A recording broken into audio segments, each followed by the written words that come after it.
First things first, the quality. I forgot how long ago Bleach was animated and the advancements in animation that have been made. But this shit looks crispy. From Orihime's shield all the way to Ichigo's GETSUGA. It's just so beautiful. It's just so crisp. The remix of number 1. Come on. Hot! The intro scene where everybody is so good, it reminds me how much I have missed these characters. Also, look at my boy Ishida gliding. Just unbelievable. Memories. No filler, which is a dub considering this is Bleach we are talking about. But I genuinely love that we didn't waste time. We went straight to the action. Tell me this isn't an elite level of a declaration of war. Straight to the action. The return of the QUINCIES and the king. Tell me this isn't a great antagonist intro. No exposition. It's just one scene you see that this is a bad motherfucker. The concept of Bankai being stolen. This sounds like something AIZEN would come up with, but I like the concept anyway. For the first time, Soul Reapers don't have a trump card. It feels like they have to think outside the box. And oh hey, Quincy Hitler. The recap on Wikomundo. It was just nice to see what the setup is now that the king and AIZEN are gone. Bloody hell though, what the heck did they do to my baby Halle Bell? The assault on Soul Society. Every attack on Soul Society has felt like it had to be this covert thing.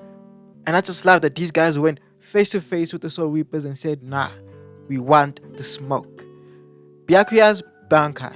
He is literally my favorite character, so seeing this after so many years just felt so good, and seeing it animated so beautifully just added more to it. Also, his evolution and growth is amazing. This is the same man who used to tell Ichigo that his responsibilities lie within the human world. Now he's humble enough to ask for help to protect the land he loves. Yamamoto getting his get back for his subordinates. Also, I love the little backstory you got about his lieutenant. I think he's been one of the characters that have been sidelined for most of Bleach, and it's interesting just to see how he got here. Yamamoto versus the Quincy King was also amazing. We don't get to see the old man fight a lot, and it's just nice to see him really be about that action. Look at the speed, look at the fluidity, look at the impact of this choreography, and tell me this isn't OP. Also, his Bankai. When he once said that he's been the head captain because a warrior strong enough to surpass him wasn't born, I finally saw what he meant in this fight. Also, using the enemy's their subordinates is crazy, but it helps drive home the point that Soul Society isn't the most innocent in all of this. They are capable of doing dark shit, and enemies will be made as a result. And we got Mr. Top 5 villain back in action. 100% foreshadowing that he will come back. I feel it in my soul. We gotta look at the first captains. Fucking menaces. As much as I would love to know more about them, I appreciate the fact that they put them to the side and focus on the current mess that we have to deal with. While short, Ichigo versus the Quincy King was a treat. After all the power Ichigo gained, right here is the moment that amounted to nothing. Just always a reminder that there's always somebody better out there and you can always grow. Oh hey, Ichigo is a Quincy. Who would have thought? The appointment of Shishui as head captain was unexpected, but I like it, man. He's more decisive than I expected. And when I think of the other options, I think that's probably the best idea. And let's look at how badass this eye patch makes him look. I'm sorry you had to lose an eye, but you look cool as fuck right now. Seeing the Zero Squad. I don't know. It's just nice to know that there is a level above captain and head captain. Oh hey, Grimjaw is back.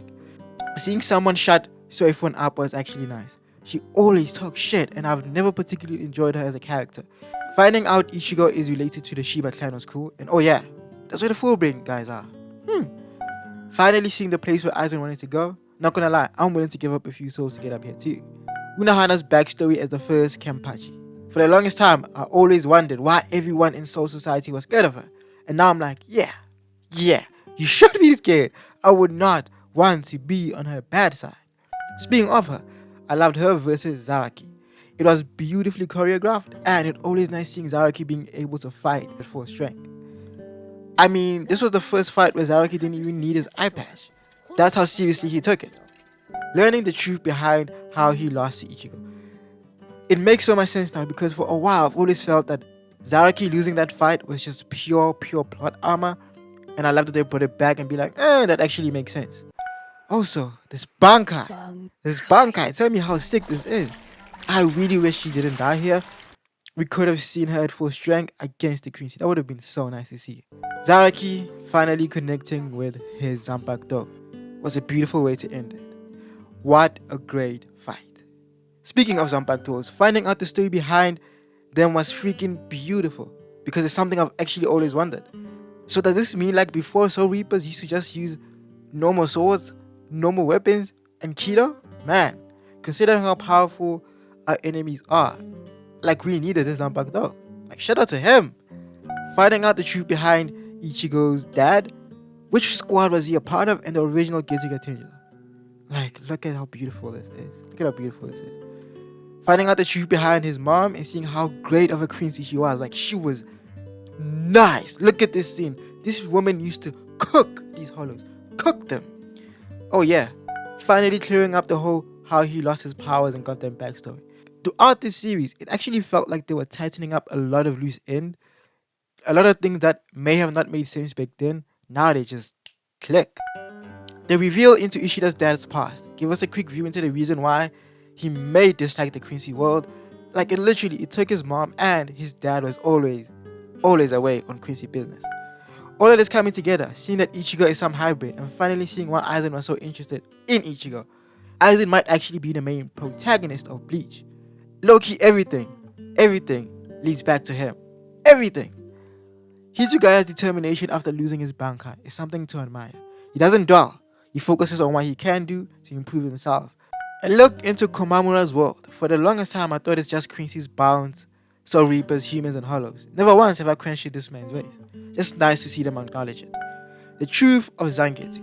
When you look at him, it feels so obvious. And when he explains how he always used Y to train Ichigo, it all makes sense. I love when I see a big reveal, and the only thing I can say is, man, it was in my face the whole time. I am Zangetsu!